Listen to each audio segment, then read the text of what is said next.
Hello everyone and welcome to my channel. Today we will see void agreement, void contract and voidable contract. Okay, let's we start. Void agreement. Section 2G of Indian Contract Act of 1872 define an agreement not enforceable by law except to be an void. ऐसे agreement जो enforceable by law नहीं होते हैं वो void हो जाते हैं.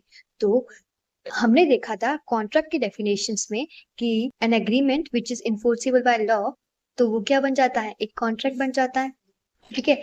और ऐसे एग्रीमेंट जो इन्फोर्सेबल बाय लॉ नहीं होते तो वो क्या बन जाते हैं, वॉइड एग्रीमेंट बन जाते हैं. और वॉइड एग्रीमेंट जो होते हैं उसके अंदर कोई लीगल इफेक्ट नहीं होता है. और वॉइड एग्रीमेंट के को ही हम वॉइड एब इनिशियो कहते हैं.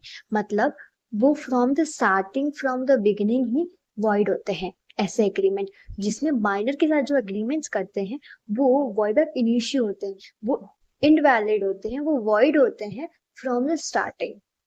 अब हम बात करते हैं वॉइड कॉन्ट्रैक्ट के बारे में.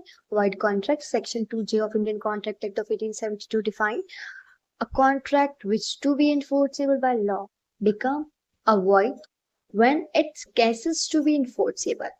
मतलब void contract क्या होते हैं कि ऐसा कॉन्ट्रैक्ट जिसमें initially is a valid contract बस किसी टर्म्स या कंडीशंस के कारण से वो इनवैलिड बन जाती है, मतलब वो void बन जाती है.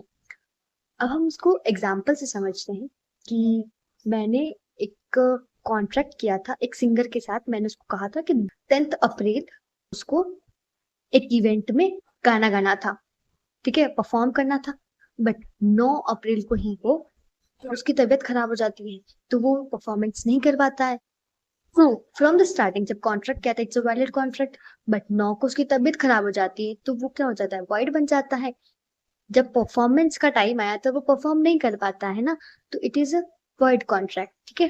वॉइडेबल कॉन्ट्रैक्ट की बात करें सेक्शन 2I में डिफाइन है कि an agreement which is enforceable by law at that option of one or more of the parties there are two but not at the option of the other and other is a voidable contract. voidable contract मतलब कि उसने agree party के पास option होता है कि वो उसको void declare कर सकते हैं या फिर वैलिड डिक्लेयर कर सकते हैं. ठीक है. जिसमें due to coercion, undue influence, misrepresentation या फ्रॉड, इन सब से अगर कोई कॉन्ट्रैक्ट में आता है तो उसमें एग्री पार्टी के पास ऑप्शन है कि वो उसको वॉइड भी कर सकती है या फिर वैलिड भी कर सकती है. मतलब फ्री कंसेंट से कोई नहीं आता है.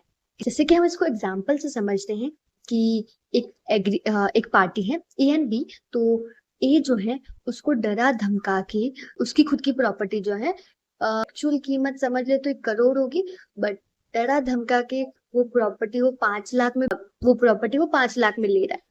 ठीक है. जिसके अंदर ए जो है एग्री पार्टी उसके पास ऑप्शन है कि वो उसको या तो वो उसको वैलिड करे, ठीक है, ये कॉन्ट्रैक्ट जो हुआ है वो उसको वैलिड करते हैं, या फिर वो इसको वॉइड कर सकता है कि वो उसको मना कर सकता है कि ये मेरा कंसेंट इसमें फ्री नहीं था, मुझे डरा धमका के साइन करवाए गए, मैं ये प्रॉपर्टी उसको नहीं बेचना चाहता.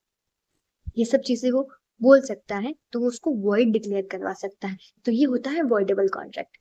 आई होप आपको ये समझ में आया होगा. Thank you for watching this video. Like, share and subscribe to my channel. Bye bye guys.